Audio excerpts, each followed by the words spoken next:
Shalom, selamat pagi jemaat yang dikasihi Tuhan. Selamat bertemu kembali dalam ibadah kita Minggu 26 Juli 2020. Baik, kita akan memulai ibadah kita pada pagi hari ini. Kita akan menyanyi bersama dalam nyanyian kemenangan iman nomor 285, Api Maha Tuhan, ayat yang pertama.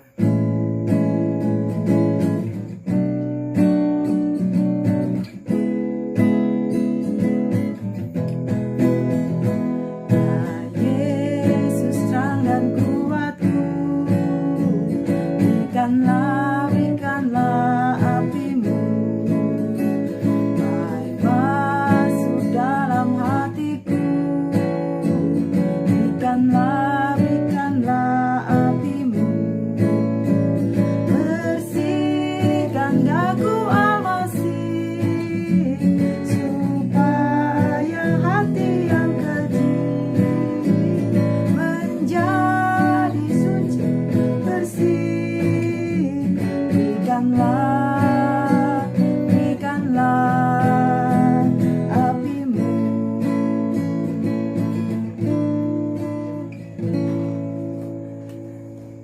Selanjutnya kita bersama akan mengucapkan pengakuan iman rasuli dengan berkata, Aku percaya kepada Allah Bapa yang Maha Kuasa, Khalik langit dan bumi, dan kepada Yesus Kristus anaknya yang tunggal, Tuhan kita, yang dikandung daripada Roh Kudus, lahir dari anak darah Maria, yang menderita di bawah pemerintahan Pontius Pilatus, disalibkan, mati dan dikuburkan, turun ke dalam kerajaan maut, pada hari yang ketiga, bangkit pula dari antara orang mati, naik ke surga, duduk di sebelah kanan Allah, Bapa yang Maha Kuasa, dan akan datang dari sana untuk menghakimi orang yang hidup dan yang mati.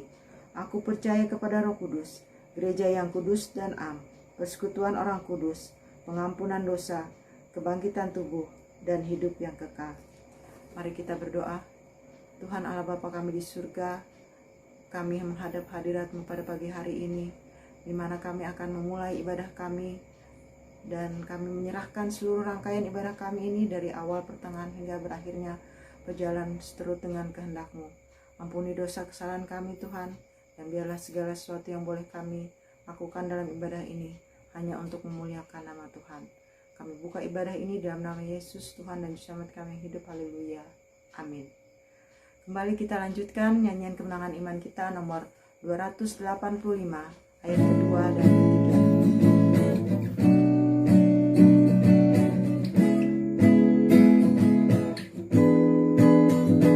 Hai, jika hilang harapmu, mintalah apinya yang menggerakkan hatiku.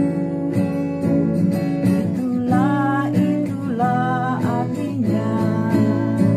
Saudara biar bangunlah, sebagaimana darahnya menyucikan, begitulah Dia beri apinya.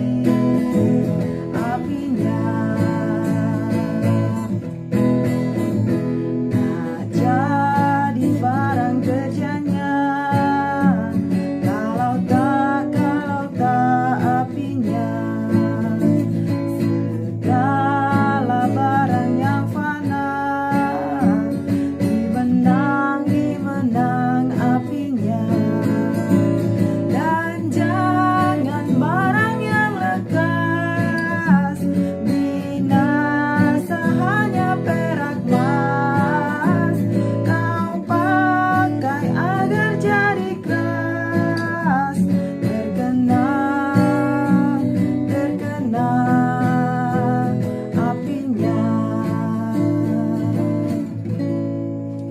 Puji Tuhan, demikian pujian kita, di mana Tuhan sudah menyertai kehidupan kita sepanjang satu minggu yang telah lalu, dan kita beroleh berkat-berkat pertolongan dan perlindungannya. Saat ini kita akan kembali menghadap hadirat Tuhan. Kita bersyukur dan menaikkan syafaat kita untuk kehidupan kita sebagai jemaat, sebagai keluarga, sebagai pribadi, terlebih lagi sebagai bangsa dan negara yang sedang menghadapi pandemi corona. Dan biarlah dengan doa yang kita naikkan, Tuhan terus menyertai dan menolong bangsa kita, keluarga kita, jemaat kita, dan gereja kita. Mari kita berdoa. Tuhan Allah Bapa di surga, kembali kami menaikkan doa dan syukur kami ke hadirat Tuhan, di mana saat ini kami mau menyerahkan jemaat kami ke dalam pimpinan dan pertolongan Tuhan. Dan kami bersyukur Tuhan untuk segala sesuatu yang sudah Tuhan lakukan bagi anggota jemaat kami.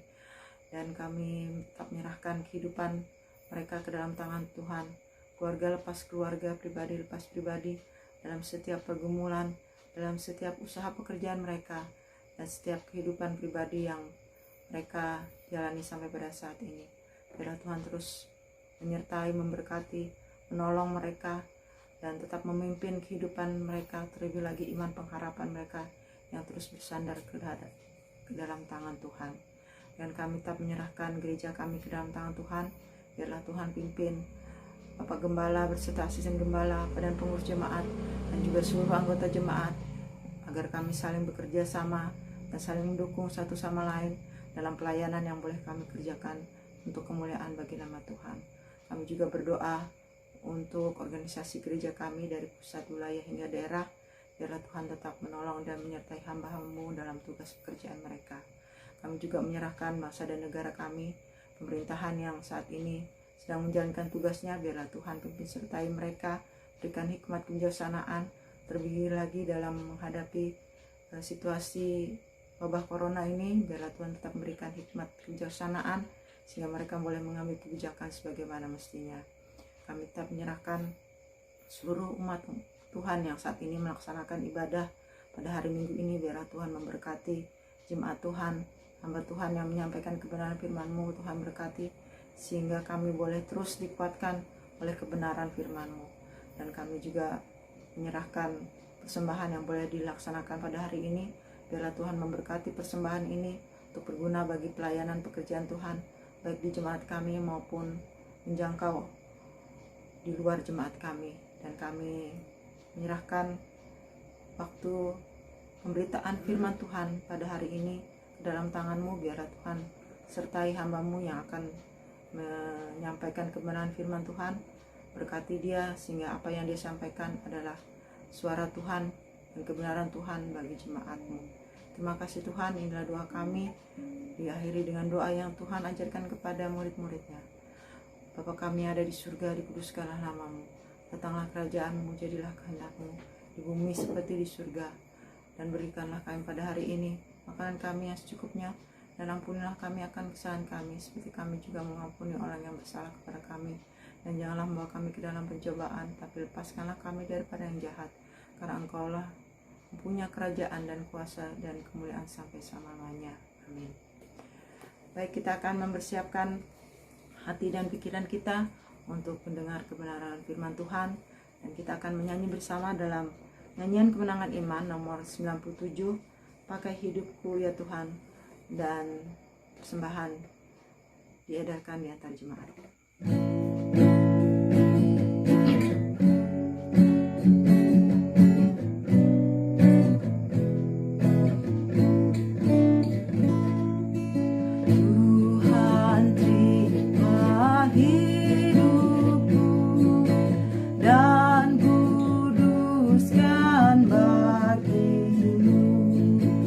Ransang tangan bekerja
sama dengan hasratmu.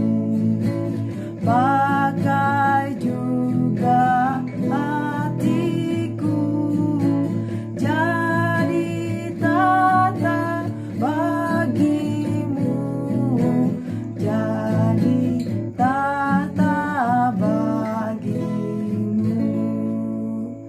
Puji Tuhan, selanjutnya kita akan menyaksikan kebenaran firman Tuhan yang akan disampaikan oleh hambanya. Selamat menyaksikan, Tuhan Yesus memberkati. Salam jemaat yang dikasihi oleh Tuhan kita Yesus Kristus. Sebelum kita mendengarkan kebenaran firman Tuhan, mari kita satu di dalam doa. Bapa di sorga, Bapa yang kami sembah hanya dalam nama Yesus, kami mengucap syukur dan terima kasih karena Engkau masih memberikan kesempatan kepada kami untuk bersekutu, memuji dan memuliakan nama-Mu. Kiranya Engkau memberkati ibadah kami walaupun dengan via online, tapi kami percaya Engkau pun masih memberkati apa yang sedang kami kerjakan dan lakukan. Dan tiba saatnya kami akan belajar dari kebenaran firman-Mu. Kami mohon Roh Kudus menuntun dan memimpin dan menyertai. Haleluya. Amin. Pada Minggu 26 Juli 2020, tema firman Tuhan pada hari ini terdapat di dalam Roma pasal 1 ayat 7. Saya akan bacakan terlebih dahulu ayatnya. Roma pasal 1 ayat 7 berbunyi demikian. Kepada kamu sekalian yang tinggal di Roma yang dikasih Allah, yang dipanggil dan dijadikan oleh orang-orang kudus, kasih karunia menyertai kamu dan damai sejahtera dari Allah, Bapa kita dan dari Tuhan Yesus Kristus. Tema kita pada Minggu 26 Juli 2020, dipanggil dan dijadikan orang-orang kudus. Dipanggil dan dijadikan orang-orang kudus. Pertanyaannya, siapakah orang-orang kudus itu? Siapakah orang-orang kudus itu? Yang pertama, bicara tentang gereja atau eklesia. Ini berbicara tentang tubuh Kristus, bukan bicara tentang organisasi, ya, bukan bicara tentang organisasi, melainkan bicara secara organisme, yaitu tubuh Kristus, gereja atau eklesia. Lalu yang kedua, siapakah orang-orang kudus itu? Orang yang percaya sudah dipisahkan dari dosa dan dunia. Orang yang percaya sudah dipisahkan dari dosa dan dunia, didekatkan kepada Allah, dikuduskan untuk melayani Dia. Di dalam 1 Petrus pasal 2 ayat 5 dan 9. Lalu siapakah orang-orang kudus itu? Orang kudus ya dalam bahasa Yunaninya itu hagios. Ya, hagios adalah pemisahan dari dosa dan diperuntukkan kepada Allah. Dengan kata lain, orang-orang kudus adalah orang yang dipisahkan untuk Allah atau orang suci Allah. Jadi orang kudus tentunya dia dipimpin oleh Roh Kudus. Siapa yang menguasai hidupnya? Tentunya Roh Kudus. Sehingga dia hanya mengikuti kehendak Tuhan saja. Itu penting kita pahami ya. Siapakah orang-orang kudus itu? Lalu yang kedua, ini ada pertanyaan yang kedua. Mengapa kita dipanggil dan dijadikan orang-orang kudus?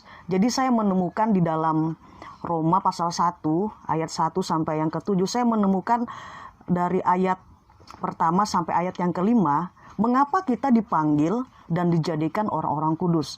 Yang pertama, untuk memberitakan Injil Allah.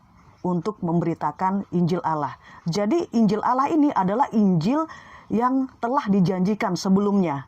Jadi setiap orang yang percaya kepada Yesus Kristus atau disebut dengan orang kudus, wajib untuk memberitakan Injil. Lalu selanjutnya Allah yang menjadi manusia, ya. Dia lahir dari keturunan Daud. Siapakah dia? Yesus Kristus. Jadi berita utama Injil adalah Mesias atau Yesus Kristus. Jadi yang kita beritakan itu ada 5K ya. Pertama itu bicara tentang kelahirannya. Kedua, kematiannya. Ketiga, kebangkitannya.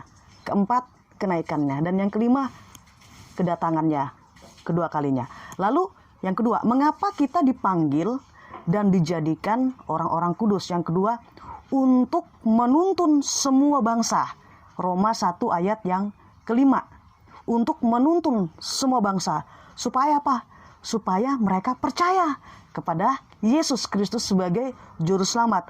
Yang kedua, supaya taat kepada namanya. Ada di ayat yang kelima B. Taat kepada nama siapa? Nama Yesus. Ya. Nah, selain memberitakan Injil, ya, selain memberitakan Injil dan menuntun semua bangsa untuk percaya dan taat kepada Kristus, orang-orang kudus pun tidak terlepas dari yang namanya proses, ya. Ada proses pemisahan terus-menerus atau berusaha untuk hidup kudus. Di dalam 1 Petrus pasal 1 ayat 15 sampai 16 mengatakan, "Tetapi hendaklah kamu menjadi kudus, ya, di dalam seluruh hidupmu, sama seperti Dia yang kudus, ya, yang telah memanggil kamu, seperti ada tertulis, kuduslah kamu sebab aku kudus." Jadi orang yang percaya Kristus atau orang kudus ini tidak terpisah, ya, tidak boleh dipisahkan dari yang namanya mengalami proses pemisahan terus-menerus. Jadi dia ada usaha untuk hidup di dalam kekudusan, ya, hidup di dalam kebenaran, tentunya dipimpin oleh Roh Kudus. Lalu orang kudus ini pun tidak terlepas dari yang namanya proses tadi, ya, atau disebut dengan pengudusan secara progresif atau pengalaman. Jadi kemarin sebelumnya saya pernah menjelaskan tentang ada tiga posisi pengudusan. Yang pertama, posisi di awal, pada saat seseorang menjadi percaya kepada Kristus, posisinya dikuduskan. Ya, dikuduskan menjadi orang kudus, dibenarkan oleh Allah. Lalu yang kedua, proses selanjutnya, kita ini kan sebagai orang percaya kan hidup, ya, hidup berjalan terus, ya, hidupnya berjalan. Jadi ini yang perlu yang namanya pengudusan terus-menerus, pemisahan terus-menerus, yaitu hidup di dalam kekudusan. Jadi apanya yang dikuduskan? Ya hidup kita, ya, semakin lebih baik, semakin lebih berkenan di hadapan Tuhan, semakin memuliakan nama Tuhan. Nah itu dia, ya. Nah oke. Lalu di sini saya temukan ada 4, ya. Proses apa yang akan dijalani setelah menjadi orang-orang kudus, ya. Proses apa yang akan dialami setelah menjadi orang-orang kudus. Jadi di sini saya temukan ada 4. Ya, ada 4.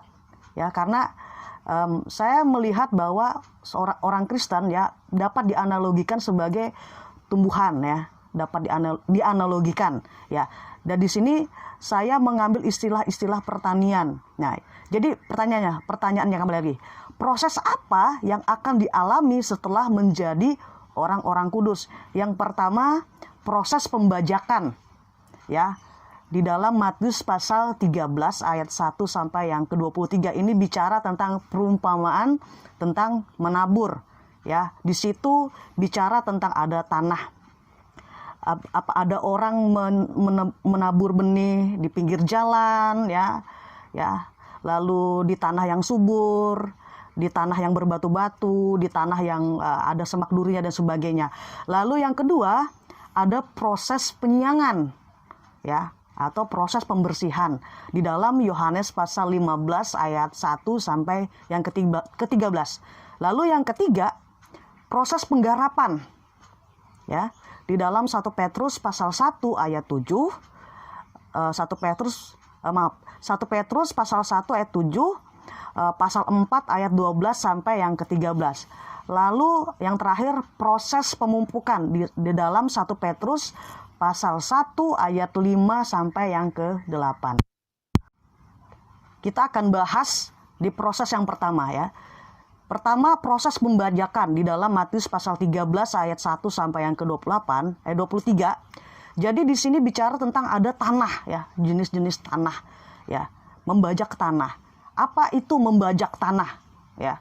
Membajak tanah itu untuk menggemburkan dan membalikkan tanah dengan menggunakan besi, ya. Kalau petani untuk supaya dia ingin menanam, ya, dia harus membajak tanahnya dulu dengan menggunakan cangkul, dia gemburkan. Lalu tanah yang dibajak terlebih dahulu akan membuat benih dapat bertumbuh dengan baik, ya. Jadi tanah ini ibarat hati manusia.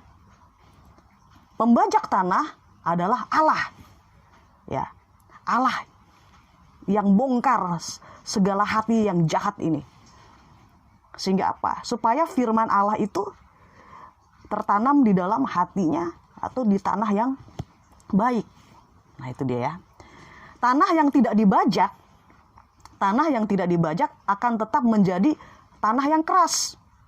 Pada saat pada saat benih itu ditabur, akan lama tumbuhnya. ya, akan lama tumbuhnya, mungkin nggak bertumbuh. Ya, demikian pula dengan hati manusia, ya. Hati manusia itu perlu rela dibajak oleh Roh Kudus agar benih firman Tuhan itu dapat bertumbuh di dalam setiap hati orang percaya. Nah, itu ya. Jadi dalam bagian ini perlu kita berserah kepada Tuhan. Kita rela untuk dibentuk menjadi seperti yang Tuhan mau. Nah, itu dia. Sebagai orang kudus Allah, kita wajib rela. Kita harus rela dituntun oleh Roh Kudus. Sehingga yang ditaburkan di dalam hati kita firman Tuhan dan semakin hari kita bertumbuh di dalam kebenarannya. Dalam 2 Timotius pasal 2 ayat 21 berbunyi demikian. Jika seorang menyucikan dirinya dari hal-hal yang jahat, ia akan menjadi perabot rumah untuk maksud yang mulia. Ia dikuduskan, dipandang layak untuk dipakai tuannya, dan disediakan untuk setiap pekerjaan yang mulia. Ini yang pertama. Lalu yang kedua, proses yang kedua, itu proses penyiangan. Yohanes 15 ayat 1 sampai dengan ayat yang ketiga. Saya akan baca untuk kita semua. Yohanes pasal 15 ayat 1 sampai 3. Ini bicara, judulnya pokok anggur yang benar, ya. Akulah pokok anggur yang benar dan Bapakulah pengusahanya. Setiap ranting padaku yang tidak berbuah dipotongnya, dan setiap ranting yang berbuah dibersihkannya supaya ia lebih banyak berbuah.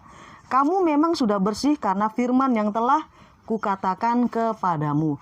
Jadi yang kedua adalah proses penyiangan. Proses penyiangan adalah proses membersihkan, menerangi, mengepris, menyasap, ya. Dalam Thesaurus, Alkitab Sabda, saya temukan di situ. Nah, jadi proses penyiangan ini proses pembersihan. Jadi sebagai orang percaya, orang-orang kudus Allah perlu dibersihkan terus-menerus. Dibersihkan dengan firman Tuhan, ya. Dibersihkan dari hama, dari gulma, atau dalam tanda kurung itu dosa, ya, supaya lebih banyak berbuah. Di ayat yang kedua tadi, dalam Yohanes 15 ayat 1 sampai 3. Lalu dibersihkan dengan firman Tuhan. Semakin kudus, semakin murni, dan sebagainya. Nah, dalam bagian ini juga perlu kerelaan, ya. Kita perlu untuk rela hati, ya, untuk dididik, dihajar, ya, ditegur melalui firman Tuhan agar kita menghasilkan yang pertama itu buah roh, ya. Galatia pasal 5 ayat 22 sampai 23. Lalu menghasilkan apa? Buah pertobatan. Ya, Matius 3 ayat 8. Lalu yang ketiga, supaya menghasilkan buah pelayanan. Jiwa-jiwa diselamatkan. Ya, memiliki kerinduan dan terjun langsung di dalam pemberitaan Injil. Ya, memang ada rasa takut, tetapi tidak perlu khawatir karena Roh Kudus pasti akan menolong setiap orang-orang yang berserah kepada Yesus. Oke, yang ketiga. Yang ketiga adalah proses penggarapan, ya. Proses penggarapan ini dalam 1 Petrus, ya. Dalam 1 Petrus pasal 1 ayat 7. Di situ juga ada di dalam 1 Petrus pasal 4 ayat yang ke-12 sampai yang ke-13. Tapi saya akan jelaskan dulu apa itu proses penggarapan, ya. Menggarap tanah berarti dia mengerjakan, mengolah, mengusahakan, membenahi dan membereskan atau memproses. Ya, saya temukan di Alkitab Sabda, ya. Menggarap tanah, mengerjakan, atau saya sebut juga sebagai proses peneguran, ya. Jadi kalau ditanya, bisa nggak orang kudus itu jatuh ke dalam dosa? Bisa. Oleh sebab itu orang kudus juga perlu yang namanya ditegur, ya, perlu yang namanya dididik juga, perlu disesah Allah agar kembali kepada kebenaran. Ya, saya akan bacakan dulu di dalam 1 Petrus pasal yang ke-1 ayat yang ke-7. Ya, maksud semua itu ialah untuk membuktikan kemurnian imanmu yang jauh lebih tinggi nilainya daripada emas yang fana, yang diuji kemurniannya dengan api, sehingga kamu memperoleh puji-pujian dan kemuliaan dan kehormatan pada hari Yesus Kristus menyatakan dirinya. Ya, jadi proses penggarapan ini tujuannya untuk membuktikan kemurnian iman kita. Di dalam 1 Petrus pasal 1 ayat 7 tadi yang saya baca. Nah, proses penggarapan atau proses peneguran ini sangat penting. Ya, sangat penting. Di dalam Ayub sendiri mengatakan, Ayub pasal 5 ayat 17 berkata, sesungguhnya berbahagialah manusia yang ditegur Allah. Sebab itu janganlah engkau menolak didikan yang maha kuasa. Lalu Ibrani pasal 12 ayat 6 mengatakan, Tuhan menghajar orang yang dikasihinya. Ia menyesah orang yang diakuinya sebagai anak. Nah, kita ini anak Tuhan. Jadi sudah sewajarnya Tuhan menghajar kita, orang yang dikasihinya, apabila orang yang dikasihinya itu menyimpang dari kebenaran. Menyesah. Ya, menyesah orang yang diakui sebagai anak. Jadi kita adalah orang-orang percaya, orang-orang kudusnya Allah. Kita ini orang yang diakui. Oleh sebab itu, relakan hati kita untuk dididik oleh Allah. Lalu sudah selayaknya Bapa menegur anak-anaknya, ya, agar kembali mengikuti kehendak Bapa. Nah, itu proses yang ketiga. Lalu di proses yang terakhir, proses pemupukan. Saya akan baca untuk kita dalam 2 Petrus pasal yang pertama. 2 Petrus pasal yang pertama ayat yang ke-5 sampai yang ke-8.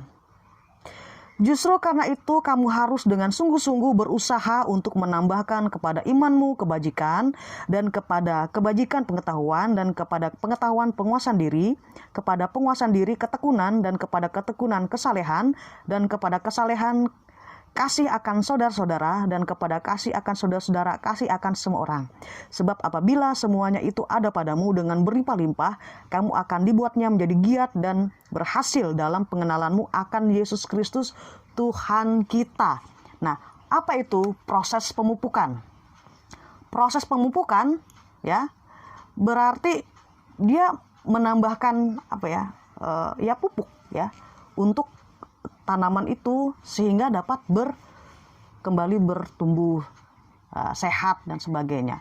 Proses pemupukan ini, ya, saya katakan penambahan kepada iman kita, atau iman kita ditunjang oleh hidup yang baik. Ada di ayat yang ke-5. Saya ambil versi bahasa Indonesia masa kini, ya. Jadi proses pemupukan itu kata lainnya menambahkan kepada iman kita, ya, atau iman kita ditunjang oleh hal-hal yang baik atau hidup yang baik. Jadi perlu. Nah, dalam bagian ini orang percaya harus menambahkan imannya. Yang pertama, belajar mengenal Allah lebih baik dan mengetahui kehendaknya. Dan saya ambil versi firman Allah yang hidup.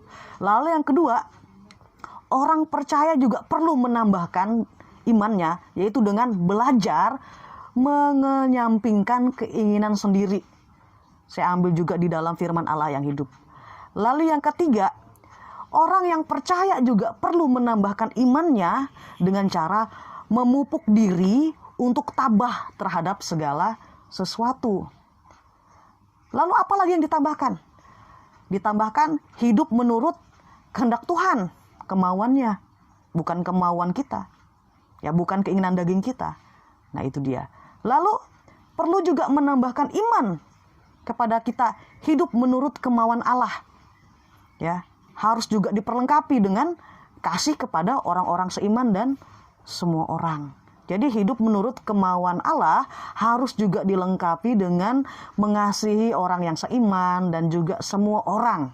Nah, ini dia penting. Jadi posisinya itu seperti salib. Mengasihi Allah, bahkan mengasihi sesama. Jika orang kudus hidup seperti ini, menambahkan imannya dengan hal-hal seperti ini yang sesuai dengan firman Tuhan, maka secara rohani kita akan bertumbuh. Kita akan bertumbuh menjadi kuat, ya, kita berbuah serta berguna bagi Yesus. Nah, dari sini kita dapat belajar bahwa menjadi orang kudusnya Allah, kita dipanggil menjadi orang-orang kudus. Kita juga harus melakukan hal ini. Hidup di dalam kekudusan. Tentunya kita dipimpin oleh Roh Kudus. Jadi kita melakukan hal ini bukan dengan kekuatan sendiri, ya. Kita perlu minta pertolongan Roh Kudus untuk mengajar kita, untuk memampukan kita untuk hidup di dalam kebenaran firman Tuhan. Kesimpulannya pada pagi hari ini saya dapatkan ada 4. Kesimpulan pertama, orang kudus akan menjalani proses pemisahan terus-menerus atau berusaha hidup kudus atau pengudusan progresif. Lalu yang kedua, orang kudus akan selalu rela dibentuk Tuhan menjadi perabot rumah yang layak dipakai.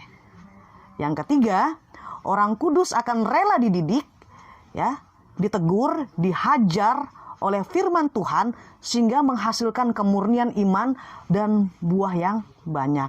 Yang terakhir, orang kudus akan menambahkan imannya dengan hidup yang baik, belajar mengenal dan mengetahui kehendak Allah, mengenyampingkan keinginan sendiri, bahkan mengasihi sesama. Sehingga pada akhirnya orang-orang kudus akan memperoleh perkenanan Allah dan mendapatkan mahkota sebagai pemenang.